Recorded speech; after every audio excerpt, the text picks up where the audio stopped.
నమస్తే గురు, welcome to my channel చలో గురు.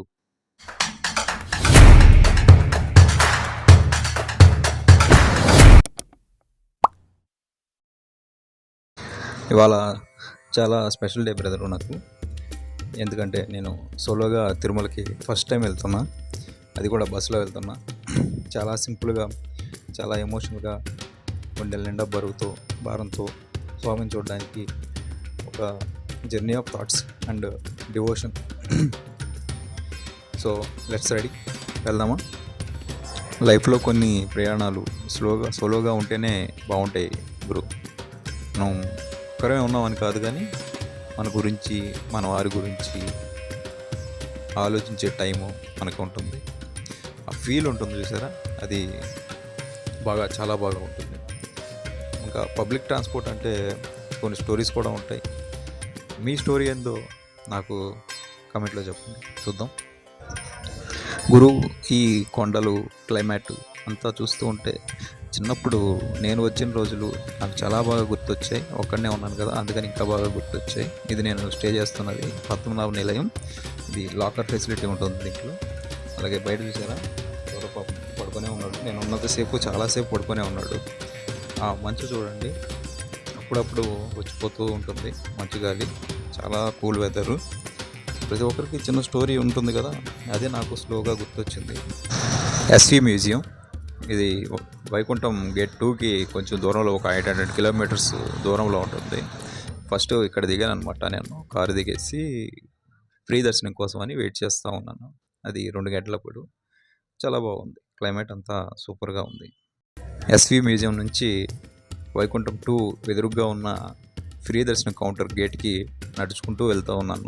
Night 2 గంటలప్పుడు అలా నడుచుకుంటూ వెళ్తూ ఉంటే ఒక్కడనే ఉన్నాను అనమాట. కానీ ఒక భయం అని, బిరికిదనం అని, పిరికి అని ఏమీ లేదు. ఒక్కడనే నడుచుకుంటూ వెళ్ళిపోయి వైకుంఠం 2లో పక్కన ఎదురుగా ఉన్న గేట్లో నుంచి ఫ్రీ దర్శనానికి ఫ్రీ దర్శనం మాత్రం 3 గంటలకు స్టార్ట్ అయింది గురు. Full fresh. నేను వెళ్ళింది కూడా వీకెండ్ డేస్, ఆదివారం వెళ్ళాను. అస్సలు 24 అవర్స్ పట్టింది నాకు జర్నీకి. చూశారు కదా, అంతా ఖాళీగా ఉంది రోడ్ అంతా. బట్ కౌంటర్లో మాత్రం ఫుల్ జనాలు. నాకు 2 గంటల నుంచి క్యూలో నిలబడితే మరుసటి రోజు 3 గంటలకి దర్శనం అయింది. ఇలా నడుచుకుంటూ వెళ్ళిపోయాను. మబ్బు, మంచు ఇవన్నీ చూడండి, మంచు మేఘాలు అప్పుడప్పుడు వచ్చిపోతూ బాగా చలిగా. ఈ ఫీల్ కోసమే నేను ఒంటరిగా సోలోగా వచ్చేసాను అనమాట, ఏ ప్లానింగ్ లేకుండా. ఇప్పుడు ఫ్రీ దర్శనంకి వెళ్తూ ఉన్నాను. ఇది వచ్చి సర్వదర్శనం, 0 టికెట్. వెళ్ళిన తర్వాత ఒక 24 అవర్స్ పైనే పట్టింది నాకు. చూడండి, కౌంటర్లో నుంచి వెళ్తూ ఉన్నారు క్యూ లైన్లో. కొందరేమో ట్రిప్లో విషెస్ చెప్పడానికి వెళ్తారు, కొంతమంది ఫుల్ఫిల్ చేసుకోవడానికి వెళ్తారు, ఇంకొందరు భక్తితో, ఇంకొందరు సేవతో వెళ్తున్నారు. నాకు ఈ ట్రిప్ గురించి, నా సంతోషం గురించి, నా కొత్త జీవితం గురించి స్వామికి వివరించడానికి నేను వెళ్తూ ఉన్నాను. బస్సులో ఒక జర్నీ, క్యూలో ఒక జర్నీ, మనసులో ఇంకొక జర్నీ. వీలుంటే మీరు కూడా ఫ్రీ దర్శనంకి వెళ్ళండి గురు. కొత్త మనుషులు, కొత్త ముఖాలు, కొత్త భాషలు అన్నీ నేర్చుకుంటారు. చాలా బాగా అనిపించింది నాకు. వచ్చేసాను గురు. దర్శనం చేసుకొని బయటకు వచ్చేసి నా మొబైల్ కలెక్ట్ చేసుకొని వెళ్తూ ఉన్నాను. గుడికి ఎదురుగ్గా ఆంజనేయ స్వామి గుడి దగ్గర ఈ మొబైల్ కౌంటర్ ఉంటుంది, అక్కడి నుంచి వెళ్తూ ఉన్నాను. దర్శనం చాలా బాగా అయింది. దర్శనం గురించి చెప్పడం చాలా కష్టం గురు. కళ్ళ గుడిలో పాజిటివ్ వైబ్స్, మళ్ళీ వెళ్ళాలనిపించింది, కానీ అస్సలు కుదరదు. లైఫ్లో కష్టాలు వచ్చినా, క్లారిటీ కావాలనిపించినా ఇక్కడికి రావడం మాత్రం కంపల్సరీ గురు. ఇది వచ్చేసి ఆంజనేయ స్వామి టెంపుల్. ఎదురుగానే మనకి ఆనంద నిలయం ఉంటుంది. ఇక్కడి నుంచి మనం దర్శనం అయిన తర్వాత వచ్చి ఒక టెంకాయ కొట్టుకొని స్వామికి వీడ్కోలు చెప్పడానికి ఇదే మంచి ప్లేస్. ఇక్కడ చూసారంటే మీరు నేరుగా ఇక్కడి నుంచి సెల్ఫీస్, దండాలు, మొక్కులు అన్నీ చెప్తూ ఉంటారు. ఇది మన ఆనంద నిలయం గుడి మెయిన్ ఎంట్రన్స్. ఇక్కడ నుంచి ఇది త్యాగరాజ మండపం. ఇక్కడ ఈవినింగ్ ఏదో ఒక ఈవెంట్ జరుగుతూ ఉంటుంది కళల గురించి. ఇక్కడ నుంచి నేను నేరుగా అన్నదాన సత్రానికి వెళ్తున్నాను. వెంగమాంబ అన్నదాన సత్రం. కొంచెం ఫుడ్ తినేసి బయలుదేరదాం అనే ప్లానింగ్లో వెళ్ళాను. కోనేరు వైపుగా. కోనేరు దగ్గర కొద్దిసేపుగా కూర్చున్నాను, ఒక 10 మినిట్స్ కూర్చొని బయలుదేరాను. ఎండ మాత్రం అదిరిపోయింది గురు. మార్నింగ్ ఎంత చలి ఉండిందో, ఎండ మాత్రం నేను 2 గంటలకి అలా వచ్చాను బయటికి. ఫుల్ ఎండ. చూడండి, నడుచుకుంటూ వెళ్తూ ఉన్నాను అది రథం వైపు నుంచి. ఎంతసేపు చూసినా మళ్ళా చూడాలి, మళ్ళా వెళ్ళాలి అనిపించే గుడి అది, స్వామివారి గుడి. ఇక్కడి నుంచి నేను కోనేరు వైపుగా వెళ్తూ ఉన్నాను. అక్కడ వరాహస్వామి గుడి బాగా ఫేమస్. అక్కడికి వెళ్ళారంటే మాత్రం కంపల్సరీగా మీరు దర్శనం చేసుకోవాలి. బట్ నా బ్యాడ్ టైం అనుకుంటా, అక్కడ గుడి క్లోజ్ చేసింది.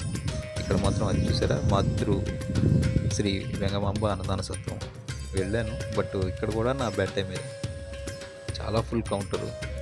ఎంత అంటే ఒక 30 రోస్లో ఫుల్ అయిపోయింది. నాకు బస్ టైం అయిపోతుంది, మళ్ళీ రిటర్న్ జర్నీ చాలా కష్టం అయిపోతుంది అనే టైప్లో నేను రిటర్న్ వచ్చేసాను. చూడండి, రిటర్న్ అయిపోయాను. రిటర్న్లో బస్లో కూర్చొని ఈ వీడియో తీసాను. మన ఎగ్జిట్ పాయింట్ నుంచి ఈ వీడియో. అంతే గురు, తిరుమల ట్రిప్ కంప్లీట్ అయిపోయింది. బట్ మనసులో చాలా ఫీలింగ్ ఎప్పటికీ ఉండిపోతుంది. ఈ ఫీలింగ్ ఇన్ని కొండలు దాటి ఇంత దూరం వచ్చి సోలోగా దర్శనం చేసిన తర్వాత ఆ ఫీలింగే వేరే ఉంటుంది. మీరు చూస్తే మీకే అర్థమవుతుంది. వీళ్ళంతా నడిచి వచ్చే భక్తులు అనమాట. అలిపిరి మెట్ల మార్గం నుంచి నడిచి వచ్చేవాళ్ళు వీళ్ళంతా. ఇది అలిపిరి మెట్ల మార్గం. మనకి ఇంకో దగ్గర కూడా కనిపిస్తుంది. ఇది కిందకి టర్న్ అయిన తర్వాత మీరు కూడా ట్రై చేయండి. నేను కూడా ముందుగా చాలా భయపడ్డాను, చాలా నర్వస్గా ఫీల్ అయ్యాను. అరే ఒక్కడిని ఎలా వెళ్తాం, 2 రోజులు 3 రోజులు ఉండలేమేమో పనులు అనని. బట్ స్వామి అనుగ్రహం ఉండాలి, కానీ మనకి ఖచ్చితంగా జరిగిపోతుంది. ఏ ప్లాను లేదు, జస్ట్ వెళ్ళిపోయాను. వెళ్ళి కింద 2 కౌంటర్లు, విష్ణు నివాసం, శ్రీనివాసం, ఈ రెండిట్లో ట్రై చేశాను, కుదరలేదు. టికెట్లు 10,000 మందికి, అక్కడ కూడా కుదరలేదు. ఏదైతే అది అయిందని చెప్పేసి నేరుగా బస్సు ఎక్కేసి వెళ్ళిపోయాను. కొండ మీదకి వెళ్ళిపోయి ఫ్రీ కౌంటర్లో తీసుకున్నాను, చూశాను. దాదాపు 24 అవర్స్ చాలా టైం పట్టింది. బట్ దర్శనం అయితే మాత్రం చాలా బాగా జరిగింది. ఒక 1 మినిట్ వరకు జరిగింది.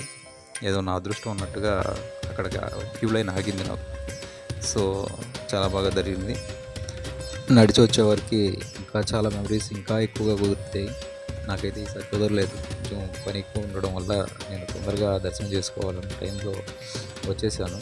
బట్ నడిచి వచ్చే వాళ్ళకి మధ్యలో రెస్ట్ తీసుకొని ఆ మధ్యలో ఉన్న చిరుతిండ్లు అనేది తెచ్చుకుంటూ జింకలకి మామిడికాయలు పెట్టడం ఎంత చేసుకుంటూ సరదాగా వచ్చేయచ్చు.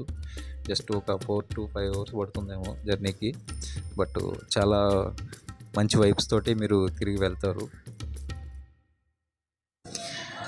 మనకి తిరుమల వెళ్ళాము అని అంటే ఈ బస్ జర్నీ చాలా మెమరీగా ఉంటుంది. చిన్నవారికి కానీ పెద్దవారికి కానీ విండో సీట్ దొరికింది అని అంటే చాలా అదృష్టం. నాకు విండో సీట్ దొరికింది. ఎంత క్రౌడ్లో కూడా నాకు విండో సీట్ దొరికింది. గుండెలు గడగడలాడిపోతాయి టర్నింగ్ తిరుగుతూ ఉంటాయి. చూడండి టర్నింగ్స్. జస్ట్ మీరు ఒక్క వీకెండ్లో చూసుకోండి బ్రదరు. కాకపోతే కొంచెం క్రౌడ్ ఎక్కువ ఉన్న టైంలో కాకుండా మీకు ఎవరైనా తెలిసిన వాళ్ళు ఉంటే తిరుపతిలో కనుక్కొని క్రౌడ్ లేని టైంలో మీరు రండి. ఫ్రైడే ఎక్కేసారంటే శనివారం దిగిపోతారు. శనివారం రోజు ట్రై చేసుకోండి. లేదు మాకు ఇంకా ఖాళీ కావాలి అనుకుంటే మీరు మంగళవారం బయలుదేరారంటే ఇంకా మంచి టైము. అప్పుడు మీరు ఎక్కారంటే మాత్రం ఎక్కడికి వెళ్తున్నాం, ఏం చేస్తున్నాం, టికెట్లు ఎలాగా, ఇవన్నీ చూసుకోకండి. జస్ట్ మీరు బస్ ఎక్కి కూర్చోండి. మీరు తిరుపతిలో దిగి తిరుమలకి బస్ ఎక్కి కూర్చున్నారు అని అంటే డైరెక్ట్గా వెంకటేశ్వర స్వామి మీ పక్కన వచ్చి కూర్చుంటారు. మీ పక్క సీట్లో కూర్చొని మిమ్మల్ని ఎక్కడికి తీసుకెళ్ళాలి, ఏం చేస్తారు, ఏం చేయాలి అన్నీ కూడా ఆయనే చూసుకుంటారు. అంత గట్టిగా నమ్మిరండి మీరు. సో ఇంకో చిన్న విషయం ఏంటంటే, వచ్చేవాళ్ళు మధ్యలో బండ్లు ఆపి ఈ కొండపైన పవిత్రమైన కొండ మీద వాళ్ళ అమర ప్రేమ గాథలన్నీ రాస్తూ ఉంటారు. మహా శిల్పులు, చెక్కనలు అందరూ ఇక్కడే అయిపోతారు. శిల్పాలు అందరూ ఇక్కడే తయారు చేస్తూ ఉంటారు. శిల్పులందరూ ఇక్కడికి వచ్చేస్తూ ఉంటారు. ఇది చాలా పవిత్రమైన పుణ్యక్షేత్రం గురు. ప్రపంచంలోనే ఇది చాలా పవిత్రమైనది. దీన్ని మనమే కాపాడుకోవాలి.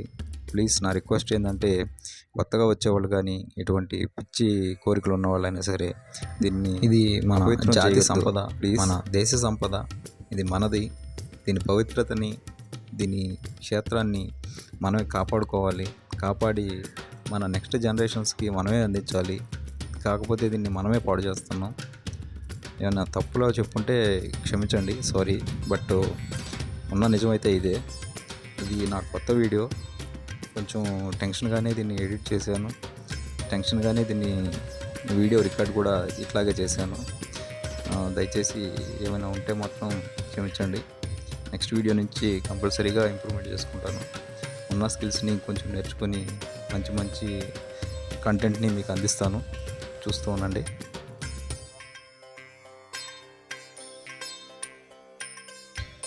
నెక్స్ట్ జర్నీలో కలుద్దాం. అంతవరకు ఉంటాను, సైనింగ్ ఆఫ్. అంతవరకు లైక్, షేర్, సబ్స్క్రైబ్. చలో గురు, ఉంటా గురు, సైనింగ్ ఆఫ్. బాయ్.